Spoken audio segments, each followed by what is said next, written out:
মানুষ ঘোড়া দেখলে খোরা হয়ে যায়। হ্যাঁ এটা দেখে সেটা মনে করলো ভাই খায় নেন, দুধটা খায় নেন। বল দিয়ে ভাই কুপা কুপি ভাই ঘুরছে তো। আপনি কড়া বাইরে ছিলেন কিনা বলেন, নিজে মুখ দিয়ে স্বীকার করেন। না না না, এগুলো জিনিস আমি সব শিখে রাখছি। স্বীকার করেন।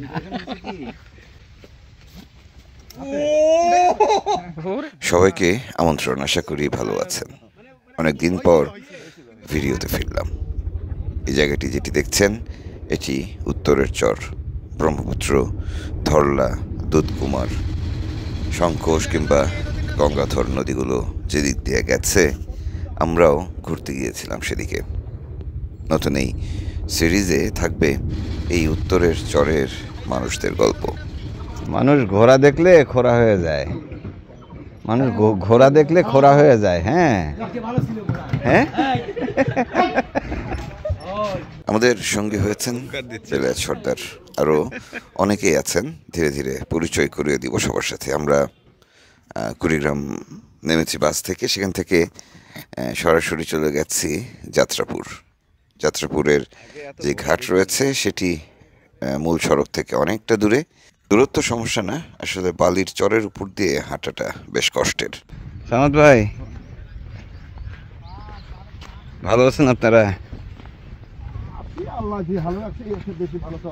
এরই মধ্যে আমাদের সাথে যোগ দিলেন মুন্সি এনায়েত এবং নাজমুল। কেন? ওদেরকে বললাম যে ঘোড়া দেখলেই আমি খোড়া হই না। ভেজা বালির উপর দিয়ে হাঁটতে বেশ ভালো লাগছে। আমরা সোজা পৌঁছে গেলাম ঘাটে। সেখানে গিয়ে দেখা হলো মিস্টার ট্রাভেলারের সাথে, সঙ্গে ছিলেন সর্দার। এখানে পুরোটাই নদী পথ। বর্ষায় খুব একটা সমস্যা হয় না, কারণ পানি থাকে সবখানে। কিন্তু খরার সময় এখানকার মানুষদের চলাফেরায় ভীষণ কষ্ট হয়। বিশেষ করে আমরা দেখছি যে একটি শিশুকে নিয়ে তার বাবা মা কি ভোগান্তিতেই না আছেন। কোন জায়গায় বাড়ি আপনাদের আপা? হ্যাঁ নারায়ণপুর। নারায়ণপুর তো মেলা দূর। ডাইরেক্ট ট্রলার যায়, আবার হুন্ডা চলা লাগবে না? ওই যে ইসের মাঝখান দিয়ে। হাসপাতাল কি আশেপাশে নাই? কোন জায়গায় নিছিলেন? রংপুর থেকে ফিরতেছেন, কি কষ্ট। ব্রেনে কি সমস্যা? বাচ্চাটা অসুস্থ।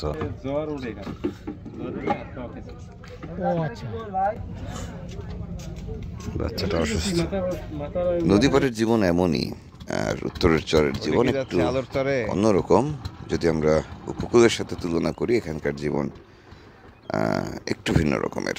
যাই হোক, সেই জীবনেও আনন্দ আছে। সকালের নাস্তা হচ্ছে নাকি ছেলের?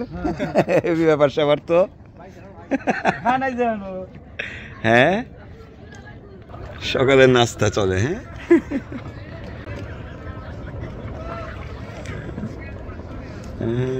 বাড়ি যাচ্ছে আর কি হাট থেকে। যাত্রাপুরের এই ঘাটে সময়ের সাথে সাথে বাড়ছে ব্যস্ততা। এটা ঘাট, এটা হচ্ছে দুধকুমার নদী। আমরা এই নদী ধরে নেমে যাব, উঠবো ব্রহ্মপুত্র। এখানে আরও একটা নদী আছে, এটার নাম হচ্ছে শঙ্কোষ।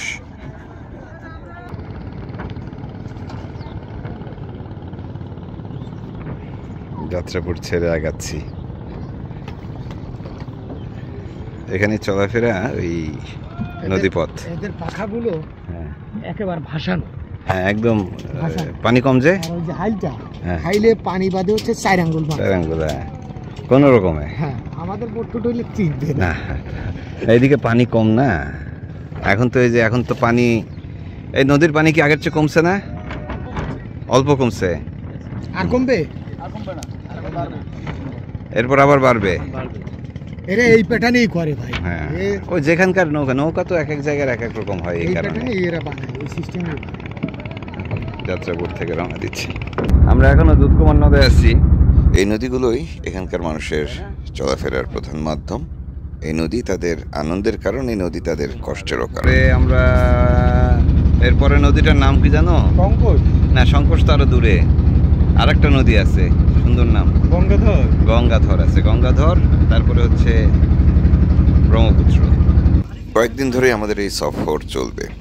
আমরা উত্তরের চরের বিভিন্ন জায়গায় যাব, সেখানকার মানুষদের সঙ্গে কথা বলবো, সেখানকার জীবনযাপন দেখব, মাঠে কি ফসল হচ্ছে, নদীতে কি মাছ হচ্ছে, সব কিছুই আপনাদের দেখানোর চেষ্টা করব। এদিকে আমাদের দুপুরের খাবারের আয়োজন চলছে।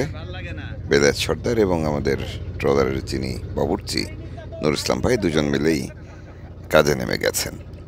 বৈরালি মাছ আর একটু ছোট পাওয়া গেল না? এটাই বড় সাইজ ভাই। এটাই বড় সাইজ। আরে আল্লাহ রে। রান্নাবান্নার কাজে গিয়ে চলুক, আমরা একটু সামনের দিকটা চারপাশটা একটু দেখে আসি। আমরা দুধকুমার নদ থেকে ব্রহ্মপুত্র নদে পড়ছি এখন। চারপাশটা অসম্ভব সুন্দর, ভীষণ আনন্দ হচ্ছে আমাদের সবার। এনে তোমার তো এখানে আসছে কুচি আসছে। হ্যাঁ, তুমি তো চরে চরে ঘুরে বেড়াও। যারা কাজ করে না তাদের কুচিটা বেশি আসে। বেশি আছে? হ্যাঁ, যারা কাজ করে তাদের কুচি আসে না। না আমি চরেই তো থাকি। চর বলতে মানে অলস অলস আসার কারণ কি জানেন? হ্যাঁ, এই কুচিটা আসার কারণ হচ্ছে আমরা দূরে দেখতেছি। হ্যাঁ। সুন্দরবনে দেখলে বাঘ দেখবো না, হরিণ দেখবো না, বানর দেখবো, কিরকম একটা দুইখান চাইলে দেখবো, ওই দূরে চাইলে দেখা যাচ্ছে খাওয়ার মাছ লাগবে। হ্যাঁ। যাত্রাপুর থেকে আমাদের প্রথম গন্তব্য ছিল প্রথম আলোর চর। এখানে আমরা একটু দাঁড়াবো, কিছুক্ষণ থাকবো। এদিকে আমাদের রান্নাবান্নাগুলো চলতে থাকুক। আয়োজন বেশ লম্বা, প্রথম রান্না বলে একটু বেশি সময় লাগবে, কারণ ট্রলারের সব কিছু গুছিয়েও নিতে হয়। নুর ইসলাম ভাই সেটি করে নিচ্ছেন। আমরা এখন চলে এসেছি প্রথম আলোর চরে, নামবো এখন। এটা হচ্ছে বাস। হ্যাঁ, বাস সার্ভিস। হ্যাঁ, বাস। মূলত ট্রলার কিংবা নৌকা এখানকার প্রধান বাহন। এছাড়া ঘোড়ার গাড়ি রয়েছে, মোটরসাইকেলও চলে। এ বাবা, এই চরের নাম কি? আলোর চর না প্রথম আলোর চর? আচ্ছা আচ্ছা আচ্ছা, গুড। ট্রলার রেখে চলে গেছিল ওকে? হ্যাঁ, আরো লোক আছে এখানে, সব বাস সার্ভিস আর কি। এই চলে আবার দুধ কেন? গাভীর দুধ আসলে কার জন্য নিয়ে যাচ্ছে ঠিক বুঝতে পারছি না। একবার মনে হয়েছিল যে শিশুটির জন্য, পরে মনে হচ্ছে না, হয়তো ট্রলারে থাকা কারোর জন্য। ও খালা, দুধ ওই খাওয়া। দেখো খালা। হ্যাঁ, এটা দেখে সেটা মনে করলো। একটু পরে আসল কাহিনীটা বুঝলাম আমরা। বাবা খাবার দিতে দেরি হয়েছে বলে রাগ করেই ট্রলার নিয়ে বেরিয়ে পড়েছিলেন। এখন মেয়ে এসেছেন রাগ ভাঙাতে।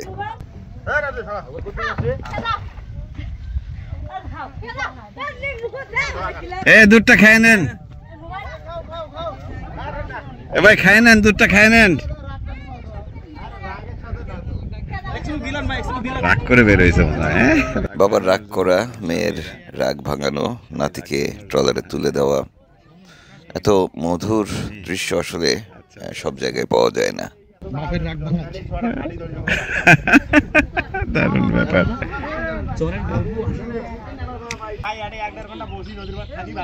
ওই জন্য রাগ করছে। হ্যাঁ, নদীতে নদীতে ঘুরবো, চরে চরে নামবো, প্রচুর গল্প করবো এখানকার মানুষদের সঙ্গে, এখানকার মানুষের জীবনযাপন এই সময় কেমন চলছে সেগুলো আপনাদের দেখানোর চেষ্টা করব পুরো এই সিরিজ জুড়ে। যাই হোক, আমরা নেমে পড়েছি প্রথম আলোর চরে। এ কি আন্তর্জাতিক চোর। এখানে বড়ই আছে, রিজবি শৈলাওয়াজ আছে ভাই। ষোলো। এটা পাতা দিয়া বড়ই ভর্তা ভাই। হ্যাঁ, সেই হ্যাঁ, চোরে যাই করুক, খাওয়া তো সে ঠিক আছে, কিন্তু এই তুমি এগুলোও করো? কান্না কার গাছ? আসো আসো আসো, কাঁচা বড়ই, কাঁচা। এই বড়ই পাকেনি তো। ওইদিকে থাকতে পারো, ওইদিক থেকে চলো চলো, ওইদিকে ওইদিকে পাকা বড়ই পেলে নিবনি, চলো। এখানে প্রতি ঘরে গরু আছে, গরু ছাগল হাঁস মুরগি আছে। হ্যাঁ, আর সেই সাথে আছে হচ্ছে লাউ। এই প্রাকৃতিকভাবে উৎপন্ন শাকসবজির জন্য চরের মানুষ এমনি কঠোর পরিশ্রম তো আছে, এই জন্য আরো অসুখ বিসুখ কম হয়। হ্যাঁ, এদিকে অসুখ বিসুখ হলে ওদের তো হাটবার ছাড়া অসুখ হওয়া নিষেধ। ঠিক আছে, হাটবারে হচ্ছে ডাক্তার দেখাতে হবে, এছাড়া তো আর কমিউনিকেশন নাই। বুঝছো, হাটবার ছাড়া এদিকে অসুখ হওয়ার নিয়ম আছে। যেদিন ট্রলার যাবে ওই দিন অসুখ। ভাই আমাদের তো বইরাল ছিল, এটা দিয়ে কিন্তু খারাপ হইতো না। না দেখা যাক, দেখি যাই আর একটু সামনে যাই।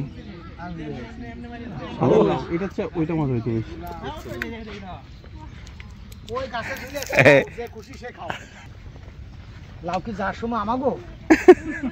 আমরা সারা দেশের গ্রামেই ঘুরে বেড়াই, কিন্তু উত্তরের এই গ্রামগুলোতে আসলে একেবারে শৈশবে ফিরে যাই। আস্তে দিয়ে ঘুরাইছেন কখনো? না ঘুরাইছি, কিন্তু এই লাঠিম তো জীবনে দেখিনি। ওটা বাঁশের মুড়া দিয়ে বানানো ভাই, তাই না? হ্যাঁ আমরা ঘুরাইছি কাঠের। দেখি আমি পারি কিনা। ছোটবেলা পারেন? খুব পারি।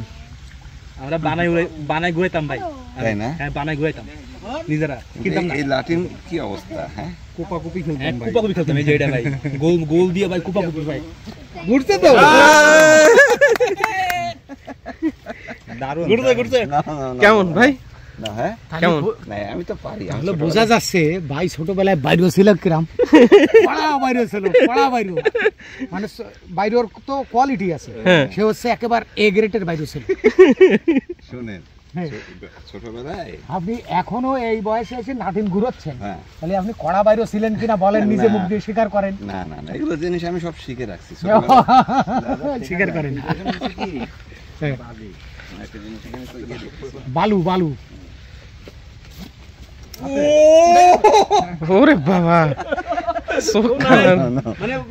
হয়েছিল হয়েছিল, হয়েছিল, কিন্তু ভাই পারে, বোঝা গেছে ভাই পারে। না এটা যদি সত্যি সত্যি লাঠি মতো, হ্যাঁ এটা তো লাঠি না, এটা তো হচ্ছে বাঁশ। হ্যাঁ হ্যাঁ, দারুণ। এখানে আমরা রাতের বেলা একবার এসে ওই যে আমার খালা আসতেছে, ওই হাতায় হাতায় মাছ ধরছি। তাই না? এই জায়গায় এই সামনে। প্রথম আলোর চরে বেশ কিছুক্ষণ সময় কাটিয়ে আমরা আবার রওনা দিচ্ছি। আমরা সোজা চলে যাচ্ছি নদীর ঘাটে, সেখান থেকে রওনা দিব এবং এখান থেকেই মূলত শুরু হবে আমাদের মূল সফর। উত্তরের নদীতে নদীতে চরে চরে ঘুরবো আমরা। নিজে দেখেন আপনার মাথার তাল্লো পর্যন্ত ঠান্ডা হয়ে যায়। ঠান্ডা হয়ে যাবে।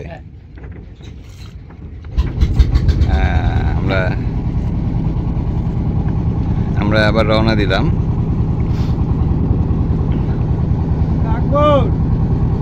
এই সয়াবিন ক্ষেত আছে কোথাও?